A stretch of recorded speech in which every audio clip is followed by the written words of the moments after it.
Hello students,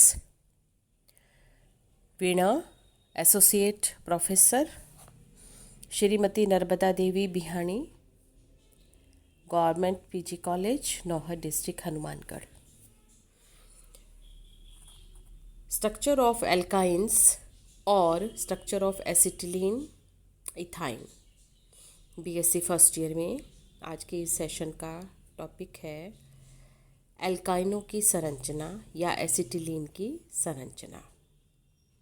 acetylene C2H2 दोनों carbon परमाणुओं के मध्य एक ट्रिपल बॉन्ड, 2 पाई बॉन्ड व एक सिग्मा बॉन्ड। तो एसिटिलीन में प्रत्येक कार्बन परमाणु sp संकरित अवस्था में होता है। तो इस प्रकार से प्रत्येक कार्बन परमाणु पर 2 sp संकरित कक्षक के साथ साथ 2 असंकरित p कक्षक स्थित रहते हैं। अब sp संकरित कक्षकों में 50% s कक्षक के लक्षण तथा 50% p कक्षक के लक्षण पाए जाते हैं। दोनों sp संकरित कक्षक रेखीय रूप में यानी एक सरल रेखा में अभिविन्यासित होते हैं और इनके मध्य 180 डिग्री का कोण होता है, जबकि 2 असंकरित p कक्षक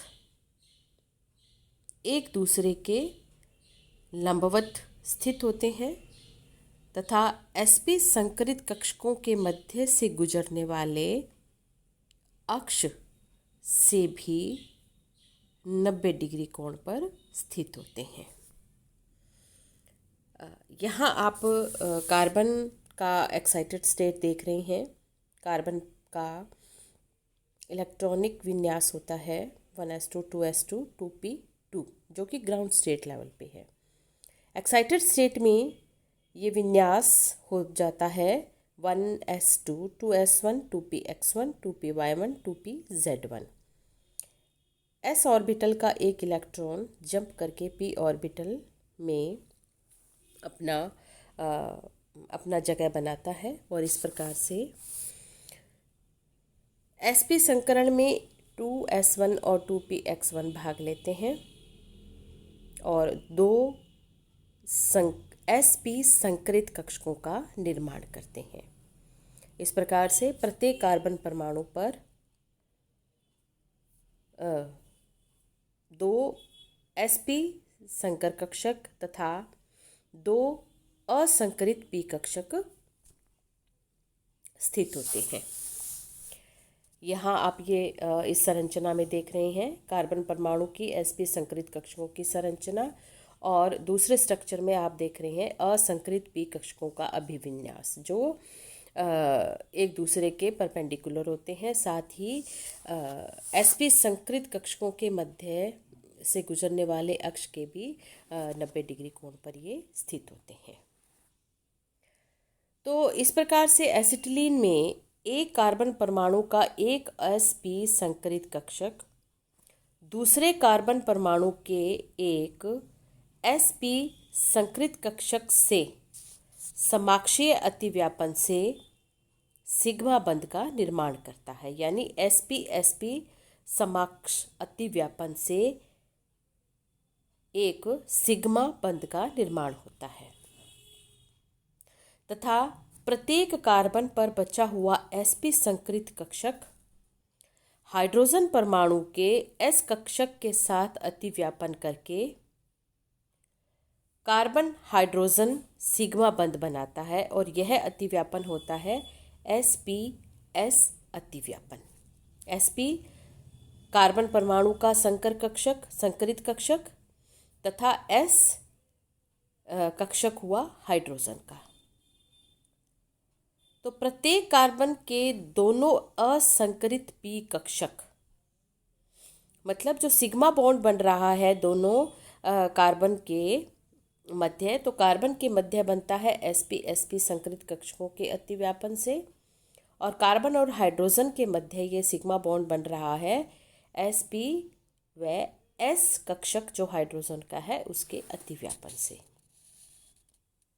अब प्रत्येक कार्बन के दोनों असंकृत p कक्षक py और pz ये समपार्श्विक अतिव्यापन यानी कोलेटरल अतिव्यापन द्वारा py तथा pz पाई कक्षक बनाते हैं।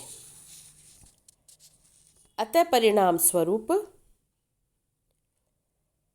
6 इलेक्ट्रॉन्स या 3 इलेक्ट्रॉन युग्म की साझेदारी से कार्बन कार्बन ट्रिपल बॉन्ड बनता है और इस ट्रिपल बॉन्ड में एक सिग्मा बंध तथा 2 पाई बंध होते हैं। जैसा कि आप जानते हैं, अगर दोनों के सामर्थ्य की तुलना करते हैं तो सिग्मा बंध मजबूत होता है जबकि पाई बंध दुर्बल प्रकृति का होता है।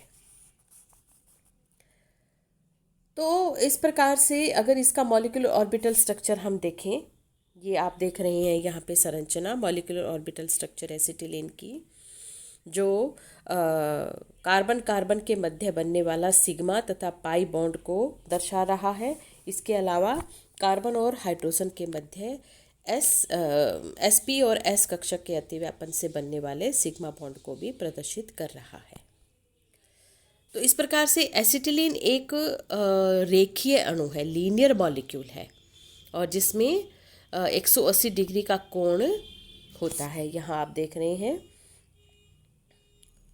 कार्बन कार्बन बंध लंबाई इनकी रहती है 1.20 एंगस्ट्रॉम और कार्बन हाइड्रोजन बॉन्ड लेंथ है 1.06 एंगस्ट्रॉम। अब नेक्स्ट आता है वो है सिलेंड्रिकल शीथ, बेलनाकार आवरण। क्या होता है ये बेलनाकार आवरण या सिलेंड्रिकल शीथ? अब एसिटिलीन में कार्बन कार्बन ट्रिपल बॉन्ड में एक